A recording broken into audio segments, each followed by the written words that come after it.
হরে কৃষ্ণ। শ্রী চৈতন্য ভাগবতের অষ্টম অধ্যায়ে শ্রী চৈতন্য মহাপ্রভুর ঐশ্বর্য প্রকাশ লীলা শ্রবণ করুন। এই অধ্যায়ে বর্ণনা করা হয়েছে যে বাল্যভাবে নিত্যানন্দ প্রভু শ্রীবাস ঠাকুরের গৃহে বাস করতে লাগলেন। তিনি নিজের হাতে খেতেন না, তাকে পুত্র মনে করে মালিনী দেবী ভোজন করাতেন। শ্রী চৈতন্য মহাপ্রভু একদিন শ্রীবাসকে পরীক্ষা করার জন্য বললেন, জাতি কুল অজানা নিত্যানন্দকে কেন তুমি গিয়ে থাকতাও, ওকে বের করে দাও।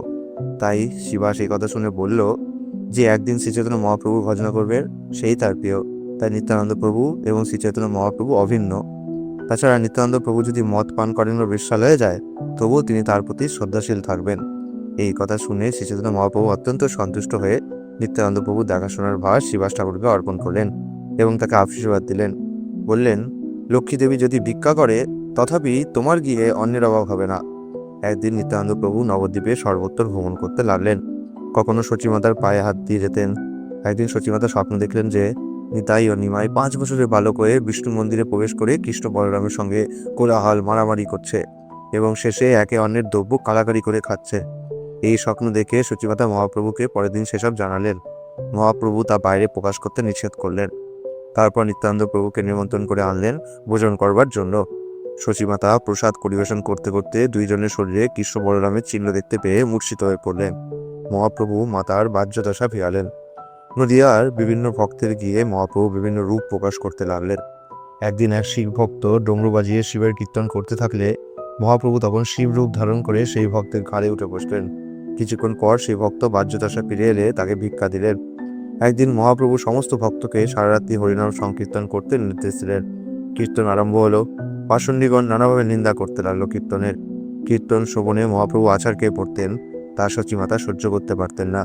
তিনি কৃষ্ণের কাছে প্রার্থনা করতেন এই কষ্ট যেন মহাপ্রভুকে পেতে না হয়। মহাপ্রভু মায়ের ইচ্ছে জানতে পারলেন এবং তারপর থেকে কীর্তনে সচিমাতার আর কোনো ব্যাঘাত হতো না। একদিন একাদশী তিথিতে শ্রীবাসের গৃহের দরজা বন্ধ হয়ে গেল। মহাপ্রভুর নির্দেশে মহাসংকীর্তন আরম্ভ হলো। তারপর পাষণ্ডীগণ দরজা আঘাত দিয়ে নিন্দা বন্ধ করতে লাগলো। ভক্তগণ আনন্দে কীর্তন করতে লাগলেন। আরেকদিন হলো কি, কীর্তন শেষে মহাপ্রভু শালগ্রামশিলা খুলে নিয়ে বিষ্ণুর সিংহাসনে উঠে বসলেন এবং ভক্তদের নিবেদিত সমস্ত দ্রব্য গ্রহণ করলেন। আর ভক্তগণ তাকে তাম্বুল প্রদান করলেন। সেই তাম্বুল গ্রহণ করে শ্রী চৈতন্য মহাপ্রভু সমস্ত ভক্তদেরকে বর প্রদান করলেন। তারপর বাহ্যদশা ফিরে পেলেন। এরূপ আনন্দ কোলাহলে মহাপ্রভু তার নবদ্বীপ লীলা করতে লাগলেন। এরপরে শুরু হচ্ছে নবম অধ্যায়, শ্রী চৈতন্য মহাপ্রভুর 7 প্রহরিয়া ভাব।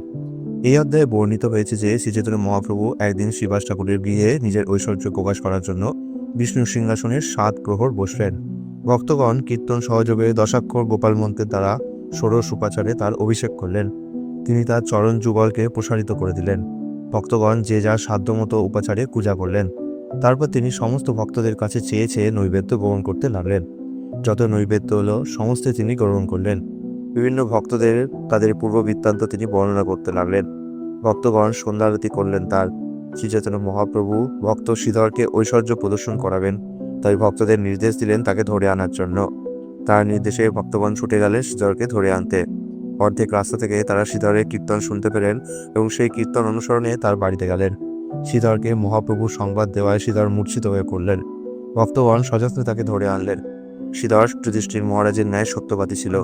থোর কলা খোলা বিক্রি করে তার সংসার নির্বাহ করতেন এবং লাভের অর্ধেক দিয়ে গঙ্গা পূজা করতেন। মহাপ্রভু ভক্তের দ্রব্য গ্রহণ করেন, তাই শ্রীধরের সঙ্গে প্রতিদিন কলহ করে সেই সমস্ত প্রয়োজনীয় দ্রব্যাদি তিনি সংগ্রহ করতেন। সারা রাত্রি শ্রীধর নিজের ও জগৎবাসীর কল্যাণের জন্য পরম আকুতি সহকারে হরিনাম কীর্তন করতেন।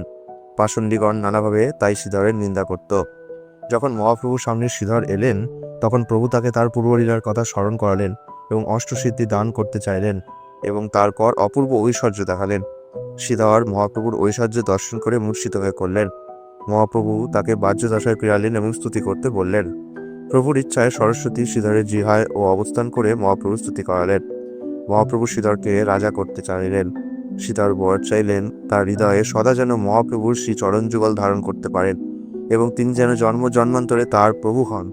বাহ্যিকভাবে বৈষ্ণব চেনা সম্ভব নয়। বৈষ্ণব লোক শিক্ষার জন্য দরিদ্র হয়ে জন্মগ্রহণ করেন এবং এই দরিদ্র অবস্থায় কীভাবে হরিনাম করা যায় সেই শিক্ষা দেন। নিষ্কপটে তাদের শরণাগত হলেই বৈষ্ণব চেনা যায়। বৈষ্ণব অপরাধহীন ব্যক্তি একবার মাত্র হরিনাম করেই কৃষ্ণজ্ঞান লাভ করতে পারে। এরপরে দশম অধ্যায়ে আপনারা পাবেন শ্রী চৈতন্য মহাপ্রভুর মহাপ্রকাশ লীলা। এই অধ্যায়ে বর্ণনা করা হয়েছে যে শ্রী চৈতন্য মহাপ্রভুর 7 প্রহরিয়া ভাবে অবশিষ্ট ভক্তদের বর প্রদান লীলা। তিনি অদ্বৈত আচার্য প্রভুকে বর কামনা করতে বলেন। অদ্বৈত প্রভু জানালেন তার অভীষ্ট পূর্ণ হয়েছে। তারপর মহাপ্রভু মুরারিগুপ্তকে তার রামচন্দ্র রূপ দর্শন করালেন, কারণ মুরারিগুপ্ত ছিল হনুমান এবং হনুমানই মুরারিগুপ্ত। এ কথা মহাপ্রভু নিজে তাকে বলে দিলেন। মুরারিগুপ্ত নিজ আরাধ্য দেবের দর্শন ও নিজের স্বরূপকে উপলব্ধি করে মূর্ছিত হলেন। মহাপ্রভু তাকে বাহ্য জ্ঞানে ফিরালেন। মুরারিগুপ্ত মহাপ্রভুর স্তুতি করলেন। মহাপ্রভু তাকে বর দিলেন যে তার নিন্দাকারী কোটি জন্ম গঙ্গা স্নান ও হরিনাম করলেও নিস্তার পাবে না। তারপর মুরারিগুপ্তের মহিমা ব্যাখ্যা করলেন। মহাপ্রভু হরিদাস ঠাকুরকে তার নিজ কলেবর বলে পরিচয় করালেন এবং হরিদাসের জাতি তার জাতি। হরিদাসকে 22 বাজারের অত্যাচার থেকে রক্ষা করার জন্য সুদর্শন হাতে তিনি স্বয়ং অবতীর্ণ হয়েছিলেন, কিন্তু হরিদাস অত্যাচারীদের মঙ্গল কামনা করায় সুদর্শন কিছু করতে পারলেন না। তখন তিনি হরিদাসের দেহে অবস্থান করে সেই বেত্যাঘাত থেকে হরিদাসকে রক্ষা করলেন। এই কথা সত্যি তা প্রমাণ করার জন্য মহাপ্রভু নিজের অঙ্গে সেই বেত্যাঘাতের চিহ্ন দেখালেন হরিদাসকে। হরিদাস ঠাকুর এই কথা শ্রবণ করেই মূর্ছা গেলেন। তখন মহাপ্রভু তার বাহ্য জ্ঞান ফিরালেন। হরিদাস ঠাকুর মহাপ্রভুর ভক্ত বাৎসল্যের বহু প্রমাণ দিলেন। তিনি ভক্তিহীন হওয়া সত্ত্বেও তাকে মহাপ্রভু রক্ষা করেছেন। তাই মহাপ্রভুর নিকটে বর চাইলেন যাতে তার ভক্তদের উচ্ছিষ্ট খেতে পারেন এবং ভক্ত গৃহের কুকুর হতে পারেন। মহাপ্রভু তাকে এই বর দিলেন, হরিদাস, যে তোমার ক্ষণিক সঙ্গ করবে সে অবশ্যই তার চরণ প্রাপ্ত হবে এবং তুমি বৈষ্ণব অপরাধ শূন্য শুদ্ধ ভক্তি লাভ করবে। মহাপ্রভু অদ্বৈত আচার্যকে তার পূর্ব মনোভাবের কথা স্মরণ করালেন। সে কিভাবে গীতা শ্লোকের ব্যাখ্যার সংশোধন করেছেন। অদ্বৈত আচার্য প্রভু বললেন, শ্রী চৈতন্য মহাপ্রভুই তার প্রভু। এইভাবে যিনি অদ্বৈতের ভজনা করবেন তিনি প্রকৃত অদ্বৈত অনুগামী। শিবাস ঠাকুর মুকুন্দের জন্য বর প্রার্থনা করলে মহাপ্রভু বললেন সে প্রেমের অধিকারী নয়, কারণ যখন সে সম্প্রদায়ে যায় তখন তাদের মতকে গ্রহণ করে ও ভক্তির শ্রেষ্ঠতাকে হেয় করে। এই কথা মুকুন্দ বাইরে থেকে শ্রবণ করে স্থির করলেন দেহত্যাগ করবেন। তিনি শিবাস ঠাকুরের কাছে প্রার্থনা করলেন যে তিনি মহাপ্রভুকে জিজ্ঞাসা করুক তিনি কতদিন পর তার কৃপা পাবেন। মহাপ্রভু বললেন, কোটি জন্ম পর মুকুন্দ আমার কৃপা পাবে। এই কথা শ্রবণ করে মুকুন্দ আনন্দে উদ্দণ্ড নৃত্য করতে লাগলেন। তখন মহাপ্রভু তাকে বাড়ির ভেতরে ডেকে তার রূপ দর্শন করালেন। মুকুন্দ নিজের ভক্তিহীনতার জন্য নিজেকে ধিক্কার দিলেন এবং ভক্তিহীনতার ভয়াবহ পরিণাম বর্ণনা করলেন। মহাপ্রভু তার অনুতাপ দর্শন করে তাকে আশীর্বাদ দিলেন, মুকুন্দ, তোমার সমস্ত অবতারেই কীর্তনীয় রূপে থাকবে তুমি। মহাপ্রভু এরকম বহু লীলা করেছেন, কিন্তু তা কর্মী জ্ঞানীদের দর্শনের সৌভাগ্য হয়নি। অথচ সেই সৌভাগ্য শিবাস ঠাকুরের দাসদাসীগণ প্রাপ্ত হয়েছিলেন। শিবাসের ভাইজি নারায়ণী মহাপ্রভুর উচ্ছিষ্ট প্রসাদ পেয়ে প্রেমানন্দে কৃষ্ণ নাম করতে লাগলেন। বিভিন্ন ভক্তদের মহাপ্রভু উচ্ছিষ্ট তাম্বুল প্রদান করেছেন। তারপর নিত্যানন্দ প্রভুর মহিমা কীর্তন করা হয়েছে। এরপরে শুরু হচ্ছে একাদশ অধ্যায়। এই অধ্যায়ে বর্ণনা করা হয়েছে নিত্যানন্দ প্রভুর চরিত্র। নিত্যানন্দ প্রভু বাল্যভাবে শিবাস ঠাকুরে গিয়ে অবস্থান করছিলেন। শিবাস ঠাকুরকে পিতা ও মালিনী দেবীকে তিনি মাতা মনে করতেন। নিত্যানন্দ প্রভু তার অচিন্ত শক্তি বলে মালিনী দেবীর স্তনে দুগ্ধক্ষরণ করাতেন এবং বাল্যভাবে সেই স্তন পান করতেন। কোনোদিন নিজের হাতে তিনি খেতেন না। পুত্রজ্ঞানে মালিনী দেবী নিজের হাতে ভোজন করাতেন তাকে। শ্রী চৈতন্য মহাপ্রভু শিবাস ঠাকুরকে এই তত্ত্ব বাইরে প্রকাশ করতে নিষেধ করেছেন। একদিন শ্রী চৈতন্য মহাপ্রভু নিত্যানন্দ প্রভুকে বললেন, শিবাসের গিয়ে অবস্থানকালে কোনো প্রকার চঞ্চলতা তুমি করবে না।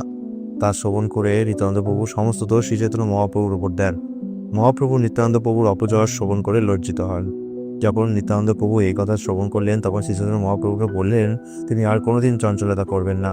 আর যেই না এই কথা বললেন তৎক্ষণাৎ দিগম্বর হয়ে বাল্যভাবে নৃত্য করা শুরু করলেন। তখন মহাপ্রভু সহস্তে নিত্যানন্দ প্রভুকে বস্ত্র পরিধান করালেন। একদিন এক কাক শিবাস ঠাকুরের বিষ্ণুপূজার ঘিয়ের বাটি মালি দেবীর হাত থেকে নিয়ে যায়। মালি দেবী শিবাস ঠাকুরের ভয়ে ক্রন্দন করতে থাকেন। সেই ক্রন্দন শ্রবণ করে নিত্যানন্দ প্রভু কাককে নির্দেশ দেন ঘিয়ের বাটি ফেরত দিয়ে যেতে। কাক তৎক্ষণাৎ সেই বাটি মালিনী দেবীর নিকটে রেখে যায়। নিত্যানন্দ প্রভুর এই মহিমা দর্শন করে মালি দেবী তার স্তুতি করতে লাগলে নিত্যানন্দ প্রভু তখন বাল্যভাবে স্তনপান করতে চাইলেন। সচিমাতার সন্তুষ্টি বিধানের জন্য শ্রী চৈতন্য মহাপ্রভু একদিন বিষ্ণুপ্রিয়া দেবীর সঙ্গে বসে তাম্বুল সেবা করছিলেন। তখন হঠাৎ নিত্যানন্দ প্রভু দিগম্বরভাবে সেখানে এসে উপস্থিত হন। মহাপ্রভু এই অবস্থার কথা জিজ্ঞাসা করেন। নিত্যানন্দ প্রভু বাল্যভাবে বিপরীত উত্তর দিতে থাকেন। তখন মহাপ্রভু তাকে সহস্তে বস্ত্র পরিয়ে দেন। নিত্যানন্দ প্রভু শচী দেবীর নিকটে খেতে চান। তখন সচিমাতা 5টি ক্ষীরের সন্দেশ তাকে দেন। একটি সন্দেশ খেয়ে বাকি 4টে নিত্যানন্দ প্রভু ছুঁড়ে ফেলেন এবং আবার চান। তখন শচী দেবী ঘরে ঢুকে দেখেন সেই 4টি সন্দেশই রয়ে গেছে। তিনি তা নিয়ে বের হন, দেখেন নিত্যানন্দ আরেকটি সন্দেশ খাচ্ছেন। এইভাবে দর্শন করে সচিমাতা নিত্যানন্দকে ঈশ্বর জ্ঞান করতে লাগলেন। তখন নিত্যানন্দ প্রভু সচিমাতার চরণ ধরতে গেলেন এবং সচিমাতা তা থেকে পালিয়ে গেলেন। নিত্যানন্দ প্রভুর এই অপার চরিত্র সুকৃতিকারীর কল্যাণকারী, কিন্তু দুষ্কৃতিকারীর পক্ষে ক্ষতিকারক। এরপরে দ্বাদশ অধ্যায়। এই অধ্যায়ে বর্ণনা করা হয়েছে নিত্যানন্দ প্রভুর মহিমাকে। নিত্যানন্দ প্রভু বাল্যভাবে সারাদিন নবদ্বীপে বিভিন্ন স্থানে ঘুরতেন। কখনো বা কুমিরবর্তী গঙ্গায় সাঁতার কাটতেন, কখনো 3-4 দিন অচেতন হয়ে থাকতেন। এদিন মহাপ্রভু গৃহে বসে আছেন। নিত্যানন্দ প্রভু, শ্রী চৈতন্য মহাপ্রভু, আমার প্রভু, এই হুঙ্কার করতে করতে দিগম্বর বেশে সেখানে উপস্থিত হন। তখন মহাপ্রভু তার মস্তকের বস্ত্র নিত্যানন্দ প্রভুকে পরালেন এবং তার অঙ্গে গন্ধাদি লেপন করলেন ও মালা পরালেন এবং সম্মুখে বসবার আসন দিলেন। তখন মহাপ্রভু নিত্যানন্দ প্রভুর নিকটে তার একটি পৌপিন চাইলেন এবং তা আনয়ন করে সরু সরু করে ছিঁড়লেন এবং সকলকে মাথায় বাঁধতে বললেন। সকলেই কৌপিন খণ্ড মাথায় বাঁধলেন। তারপর শ্রী চৈতন্য মহাপ্রভু সকলকে নির্দেশ দিলেন নিত্যানন্দ প্রভুর চরণামৃত পান করতে। ভক্তগণ নিত্যানন্দ প্রভুর শ্রীচরণ বারংবার ধৌত করতে লাগলেন। সকলে 3-4 বার করে চরণামৃত পান করলেন। সকলেই চরণামৃত পান করে উন্মত্ত হলেন। তারা নিজের জীবনকে ধন্য বলে মনে করলেন। চরণামৃতের মহিমা কীর্তন করতে লাগলেন সবাই। তারপর সকলের মধ্যেই প্রেম চঞ্চলতা দেখা দিল। সকলেই কীর্তন করতে শুরু করলেন। নিত্যানন্দ প্রভু ও মহাপ্রভু তাদের সঙ্গে সারাদিন নৃত্য কীর্তন করলেন। তারপর মহাপ্রভু সমস্ত ভক্তদের নির্দেশ দিলেন নিত্যানন্দ প্রভুর দ্বারা চরণ শিব ব্রহ্মাদি বন্দনীয়, সুতরাং ওই চরণে শ্রদ্ধা ভক্তি করলেই আমার প্রতি প্রকৃত ভক্তি শ্রদ্ধা করা হয়। নিত্যানন্দ বিদ্বেষী আমার অত্যন্ত অপ্রিয়, উপরন্তু নিত্যানন্দ প্রভুর গায়ের বাতাস স্পর্শেও কৃষ্ণপ্রেম লাভ হয়। ভক্তগণ মহানন্দে নিত্যানন্দ প্রভুর জয়ধ্বনি দিতে লাগলেন এবং শ্রী চৈতন্য মহাপ্রভুর নির্দেশকে শিরোধার্য করলেন। হরে কৃষ্ণ।